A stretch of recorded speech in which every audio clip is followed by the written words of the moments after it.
Hello again, YouTube. So I'm gonna try and do this. We haven't done a car recording in a while.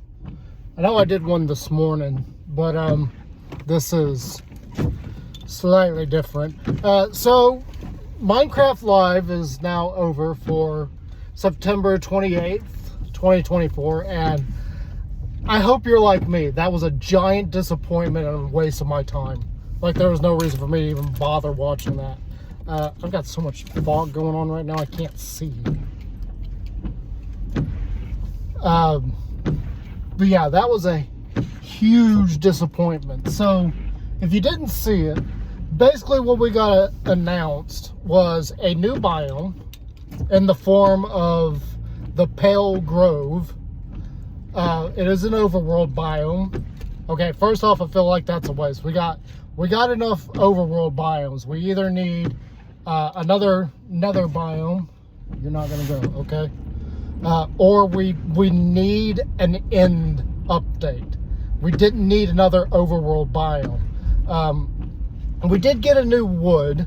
The wood I'm indifferent about. It's a new wood. It's pale oak. I don't know why we needed another oak, but it is a white wood. It didn't actually look white, though. It looked like it had a little bit of gray in it. I'm fine with that. It's okay.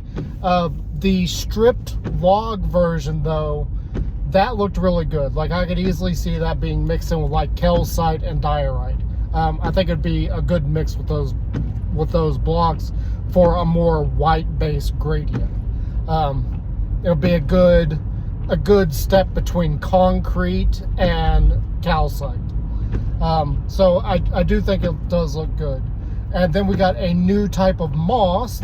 I don't think they actually said what it's called, like a pale moss or something, but it's going to also be associated with this particular, what is this idiot doing? It's going to be associated with this particular biome.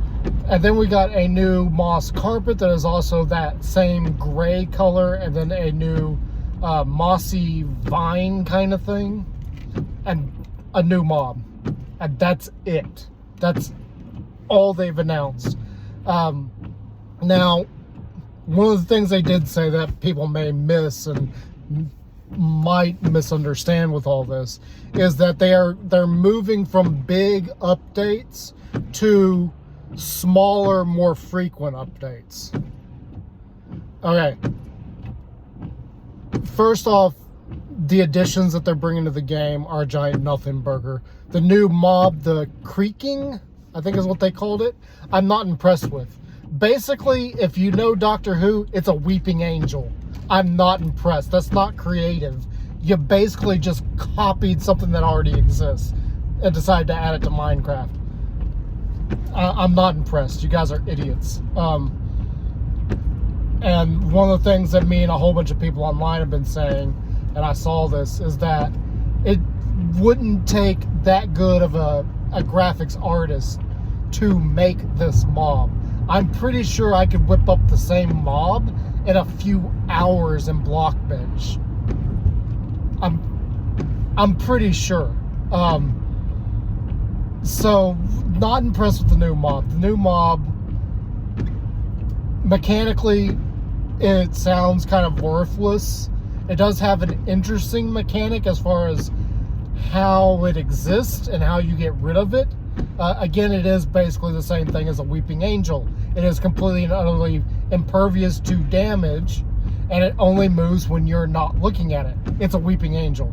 But being a Minecraft creature, you do need a way to get rid of it. And that is with what is called a pale heart that exists in the form of a piece of the pale oak trees. So this block will spawn a creaking as long as it is in between two pieces of wood that are oriented in the same direction. Now, they said oriented in the same direction, and all we ever saw was vertical. So I'm assuming it's got to be vertical. I don't think you could put it horizontal and it would still work. Judging by what they were showcasing, it looks like it needs to be vertical. again, I'm not impressed. It's kind of pathetic, actually. It's very whoop-de-frickin-do. I don't care. It's not that big and impressive creature. It looks pretty pathetic, and it being immortal completely defeats the purpose of the previous edition of the mace. Like, there's no reason for the mace to exist if you're going to make a mob that is impervious to damage.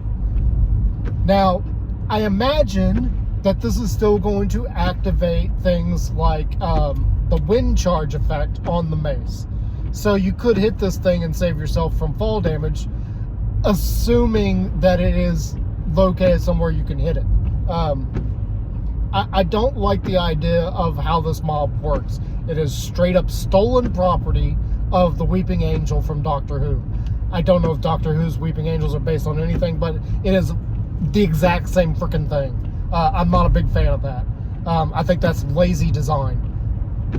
Flat out, that is the biggest, laziest garbage I've ever heard of from any developer.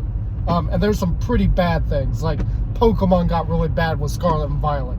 I don't care what anybody says about those games. They're pathetic compared to what it should be. So this little update that they are claiming they're coming out with does not sound good. I'm not impressed.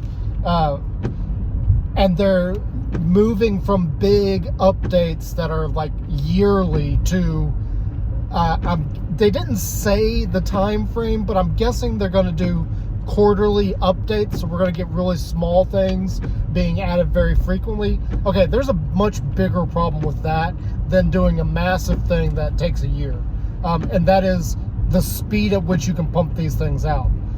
So basically what's going to happen is we're going to see cookie cutter garbage come out at a fast pace, but it's going to be cookie cutter garbage. It's not going to be big and impressive. It's not going to be amazing and like, ooh, that's great, I want that. It's going to be, okay, it's another wood. We've got another set of building blocks, or, oh, we've added another passive real world animal. Instead of things that are impressive and expand upon already existing things. I think the failure of the design team and of the environmental storytelling team is in part to this idea of we need to pump out things faster instead of taking time to make big, complex things. I think you're going to run into more issues trying to put out things faster than you would have if you tried to do too much in a single update. Point in case on that was the Caves and Cliffs update, which I still don't understand why it took so long. It got split into two updates, and that was Caves and Cliffs and then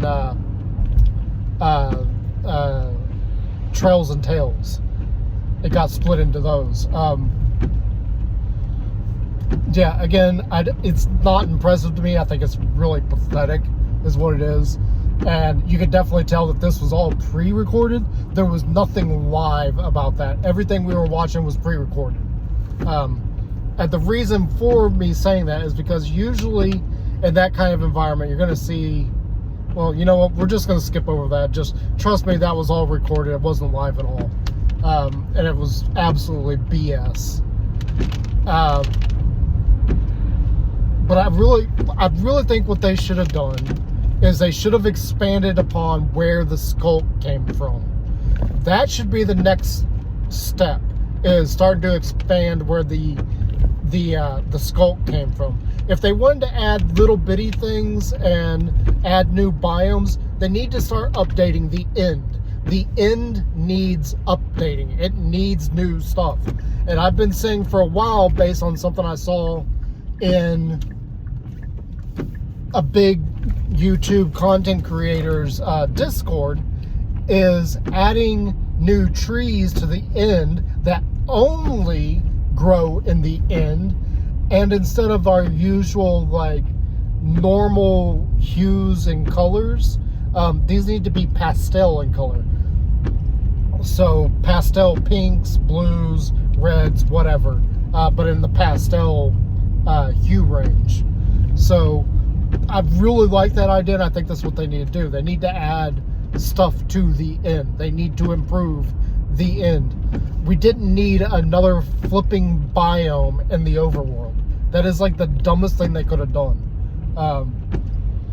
Now, if they have plans to connect this to the Skulk, which I severely doubt they do, that would be interesting. I don't see it happening. I think they have completely abandoned the idea of what the Skulk is, where the Skulk came from, and the Warden. I really think they need to expand upon the Warden and the Skulk and where it came from. They need to start working towards potentially adding that fourth dimension that we have been thinking about exists, and they have actually confirmed it does exist. They just haven't given us access to it. I mean, the Skulk and the Warden had to have come from somewhere. And from what we have gathered, it comes from some other dimension, some other plane of existence. So they really need to expand upon that with their storytelling. I don't feel like the Pale Wood or the Pale Grove is that. As somebody pointed out, all it is a retextured dark oak biome. That's all it is. I'm very disappointed in it, and this was probably the most pathetic Minecraft Live we've ever had. Like, this was hilariously bad. And I know I don't want to talk about political things, but I do feel like that stuff plays a role in why this particular Minecraft Live was so bad. I do feel like they are trying to push certain things, and that's why there was certain imagery there that if you weren't paying attention, I'm not going to bring it up, but I was like, really, you guys had to put that there in the background? Not many people would probably notice it if you aren't like actually looking for it, but it wasn't necessary. As far as the content and the volume, like, I'm not impressed with the Minecraft movie. The Minecraft movie looks terrible. It looks pathetic, and I really think it's going to bomb hardcore. And if it bombs hardcore like I think it will, I think Minecraft itself and Mojang are probably going to tank. And probably within the next 2 years, Minecraft as a whole is going to be gone. Minecraft as a content media that people are wanting to watch are probably going to be burnt out on at that point. And it's going to be gone. It's going to die. And it's going to be because of their pathetic, hey, we think we can get away with this. And people will still like it. I'm not saying that's going to happen. I can definitely see that happening. I think we've reached a point where it's only a matter of time before the genre dies. Things aren't popular for forever. Even hairstyles go in and out of people liking them. But yeah, that's just my little 2 cents. I think Minecraft Live 2024 was pathetic. It was just downright stupid. It wasn't even worth the time. So definitely, if you guys see this and you want to comment on it, leave your comments down below. I'm interested in seeing what people have to say and what people think about my own content. Nobody's leaving comments, so I don't know where I need to improve to get viewer engagement up. My viewer engagement sucks. We're not retaining anything. And without you guys telling me what I'm doing right or what I'm doing wrong, I don't know. I'm just going to be playing it by ear and seeing what works. So far, I have no idea what works. I have had certain things actually explode for good reasons, and I've had certain things explode for very bad reasons.